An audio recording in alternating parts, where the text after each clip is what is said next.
commemoration. The Holocaust Memorial Day is getting almost no commemoration because of the coronavirus. The world is experiencing terrible tragedy, death in this global pandemic, and all of the important 75th commemorations of the Holocaust are not being really honored. And I'm not saying that as a complaint. I'm saying it as an observation, because when you have 600-700 people dying in New York every day and 2,000 dying around the United States every day, and I don't know what the numbers are globally, but in the U.S., 40,000 have died already.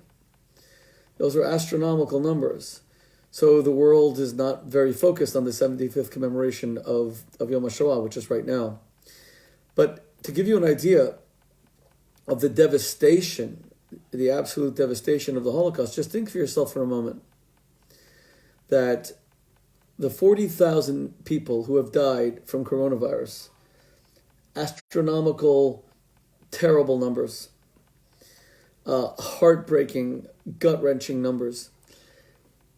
One day in August 1944, the Nazis killed 40,000 Jews in a single day with gas chambers, crematoria, incinerating their bodies. That wasn't the norm. The norm was about 10,000 a day, so it would take 4 days.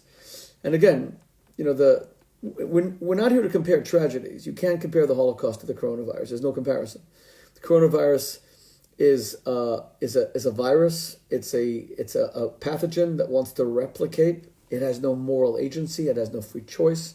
It's not out to commit a genocide against a particular ethnic group. It's not out to slaughter the Jews in particular, or blacks, or Muslims, or Hindus. It's not after any group. It's after everybody. It's after the human family. It's maybe trying to wipe us all out. And even then, you can't even say what it's trying to do, because the coronavirus has no conscience. It has no will. It has no free agency.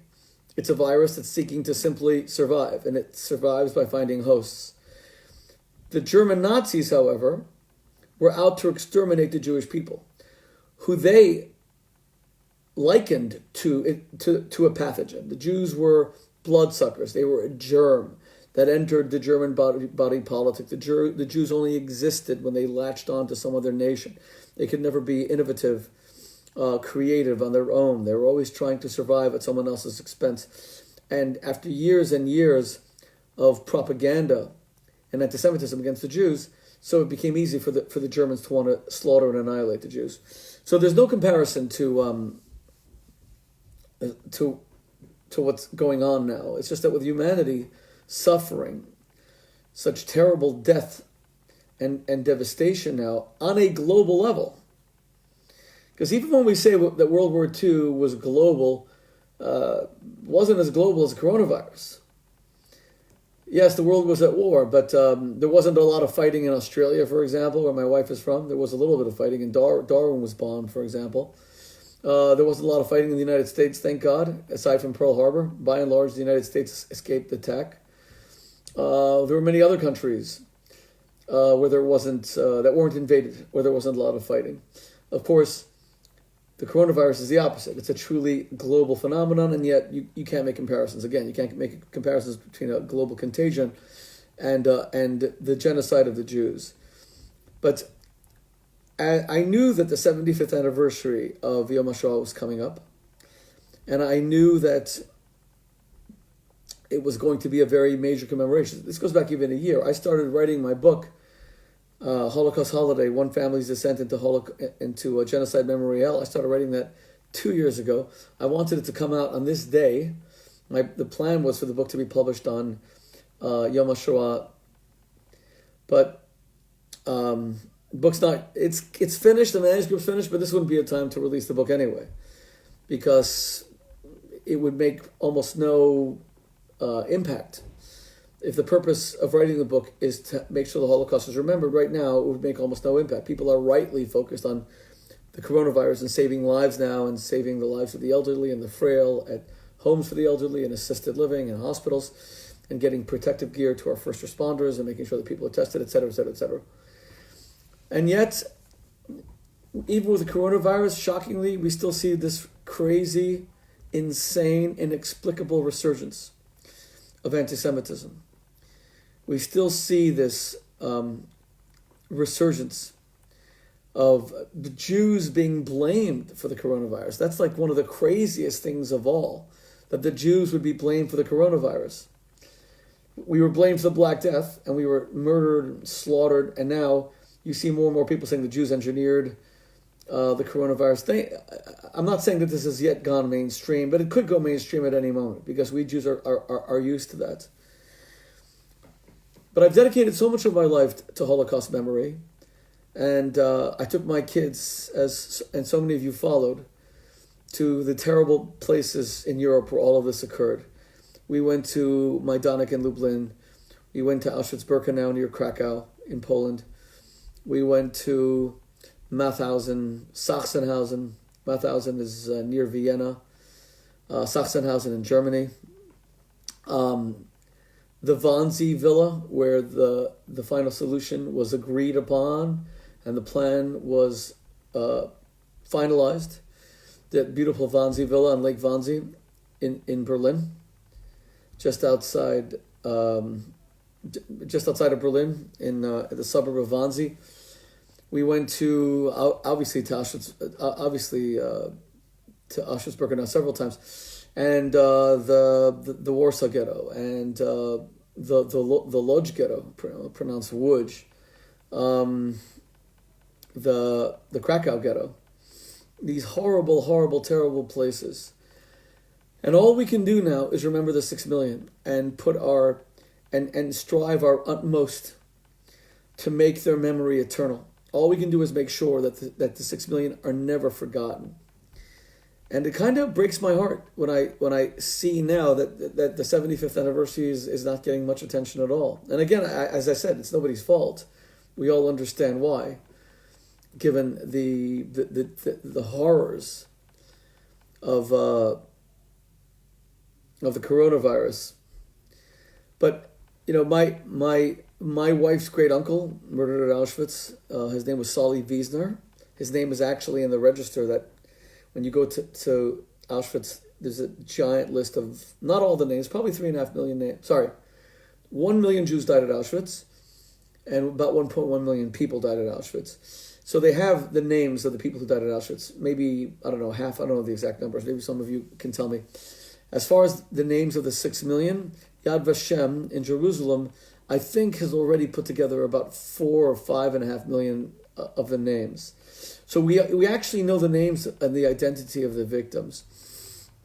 When we visited Białystok in northern Poland, and it was a day that I think, if I remember correctly, it was the day that we went to see Lomża, where my grandfather's from, and we drove to Białystok. And I think that Lomża and Białystok are about 2 hours apart.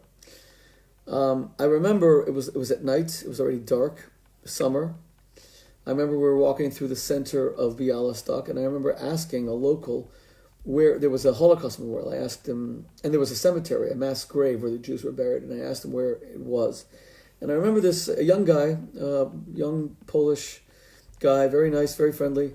When I asked him where the mass grave was, he looked a little bit ashen-faced, and he looked very embarrassed, and he pointed across and said, "There, it's a park now." He was embarrassed to tell me it was a park. And we walked to that park, and we saw the mass grave. This is all on Facebook Lives, hundreds and hundreds of Facebook Lives that I did that are a big part of the book. And there were so many, and just when you want to give up hope, you say, God Almighty, they turned the mass grave into a public park. Just when you're about to give up, then we wanted to find the cupola of the main shul in Białystok, where 2,000 Jews were burned alive by the Einsatzgruppen. I think it was June or July 1941. And the cupola still exists, and it's a monument to the people who died. And we couldn't find it. Same city, Białystok. And suddenly a Polish police officer sees us kind of lost, looking around, maybe 10 o'clock at night, and he says to us, are you looking for the remains of the great synagogue? I said, yes. And he said to me in Hebrew, I think he said something like Boteach, something like that. He said words in Hebrew. I said, how do you know Hebrew? And he told me, I trained with some Israeli police officers. And this Polish policeman could not have been nicer, could not have been more welcoming, more accommodating, and more sympathetic and understanding of our desire as Jews to visit these places. And I think back through, and I wish that the book were ready for all of you to read, because this is the night really it should have been released. Let me see. Sheila's saying, I've been waiting 2 years to read your new book. I have more than enough time to read the new book now. Yeah, you're right. People do have the time now. But Sheila, if I published a book now, no one would even know it was published. I mean, those of you who watch me at night, those of you who follow me on Instagram, you would know. But you would be the only ones that know, because there's no way to get any attention right now. I'm going to read some of your comments. And if anyone that wants to write anything about the Holocaust and the memory of the 6 million on the 75th anniversary of Yom HaShoah, that's very appropriate. Yeah, I did think that this would be a time to publish the book, because it would be, people would have the time now to read it. But again, this is not, so much has gone into this book. It's not just a matter of writing it, and it's a big book, and there's a lot of Holocaust history in it. Remember, it chronicles, 3 painful summers of a family. My kids thought I had lost my mind. I'm taking them on summer vacation to Auschwitz. Are you kidding me? They didn't know if I'd become deranged in some way. And I said to them that the reason I'm making this decision to make our family trips to these places is that there comes a time in the life of a family when, the Holocaust, the greatest crime in the history of the world, it requires full immersion. We have to be fully immersed in what happened in order to understand the gravity of what happened. And I felt very strongly about that, and that's why I decided to do it. In one summer, you can't do everything in one summer. It's just, the Holocaust was a continent-wide genocide, and then a second summer, and then a third summer. So the book is all of that, and the history, and how it affected my kids, and my kids challenging me, and I'm very honest in the book about how I allowed them to challenge me, and a lot of kids left the trip thinking that it would scar them for life, and I have kids who till today say that it has scarred them deeply, and yet I did it because I believe that the 6 million want to be remembered. I believe with all my heart that the 6 million want to be remembered. I'm getting hellos from people in Alabama. God bless you. Hope you guys are all safe there. Shalom y'all to y'all in Alabama as well. Nazi socialists like our Jeremy Corbyn and Bernie who desperately want to fund Israel's enemies. Well, let's not, I don't like, you can't make comparisons to what's happening today in the Holocaust. You can't call Jeremy Corbyn Hitler, or God forbid. Look at all the people who call Trump Hitler, which is disgusting. Trump has a Jewish daughter, Jewish grandchildren, and he's been the most pro-Israel president. But even, even comparing an anti-Semite like Jeremy Corbyn to Hitler or the Nazis is ridiculous. It trivializes the Holocaust. Jeremy Corbyn did not, he's an anti-Semite, but he didn't build gas chambers. He didn't murder millions of Jews. He didn't deport them to ghettos. Let's not trivialize what happened in the Holocaust. It's too big. It's too important. It's too painful. Now I have some people saying that they're writing from Mexico and watching. Thank you for watching me there. Normally none of us can now go to Holocaust memorials. We can do them online, like you guys are doing with me, which is why I'm doing this. A lot of people are writing a lot of interesting things. You can see all the messages. Anyway, the book is called Holocaust Holiday. One family's descent into genocide, memory hell. And I wonder if any of you would have taken your kids and family on a trip like that. Tonight is a good night for many of you, if you have the time, to review the Facebook Lives. If you go back to my Facebook feed of July, let's see, I guess it began June 2017. That's when we went to Wannsee. I think it was 2017. And then the next summer, July 18. And then the next summer, 2019, and 3 summers. And places in Italy, very much connected to the Second World War and Mussolini, and places in France where the Jews were rounded up in Paris. Remember, the French Vichy regime actually collaborated with the Nazis and shipped 80,000 Jews to their deaths. Or the Vatican, another place connected to the Holocaust. There's almost no place in Europe that isn't connected to the Holocaust. When was the exact date? I think it's October 1943. Can someone help me? October 1943? Pretty sure. The Nazis rounded up the Jews of Rome, 1,200 Jews, And it was done metaphorically under the watchful eye of Pope Pius XII, who didn't even stop it. And all but I think 8 or 10 of those 1,200 were slaughtered at Auschwitz just a few days later. I took you to Venice just a few months ago, before the coronavirus hit Lombardy and Milan and Venice so hard, like New York.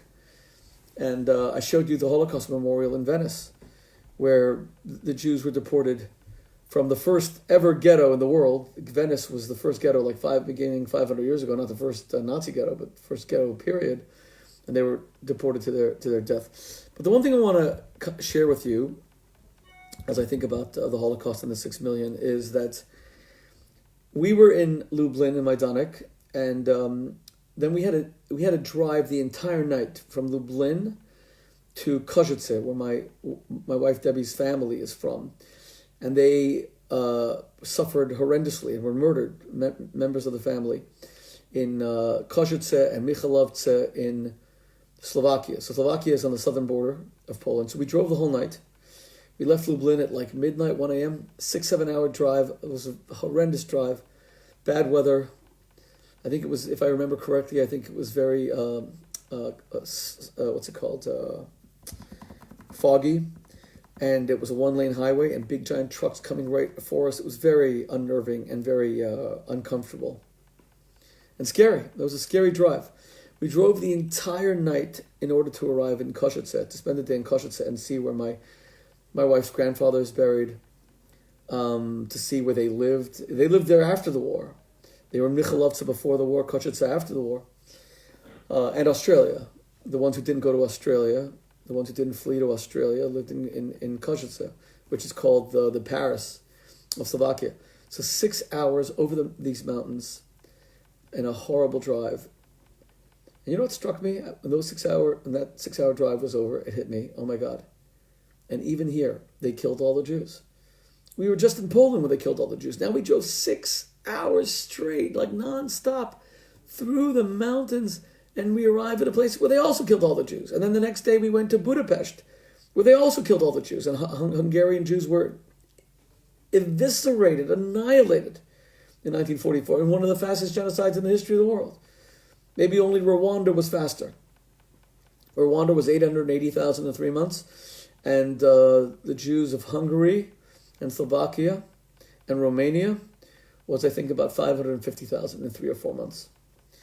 And they just all a continent-wide genocide. That's what the Holocaust was. So tonight we remember the 6 million, and the memory should be a blessing. And whatever you can do tonight to make the Holocaust relevant in your life, please do so. Tomorrow I'll be doing something more on it. I hope you'll stay with me. I hope you guys will watch and be a part of it. I've devoted so much of my life to Holocaust memory, and never again has to mean never again. By the way, just before I went on to do this discussion about the Holocaust, CNN flashed a news alert that Kim Jong-un might be very, very sick after surgery. I have no idea what that means. But he's a guy that is building nuclear weapons to do what? If he could, he might annihilate millions and millions of people. And maybe he would do it more for political reasons than ethnic reasons, like the Nazis did. I'm not comparing him to the Nazis, although he's a disgusting, foul dictator. He's still not Hitler. Again, we don't trivialize the Holocaust by comparing people to Hitler.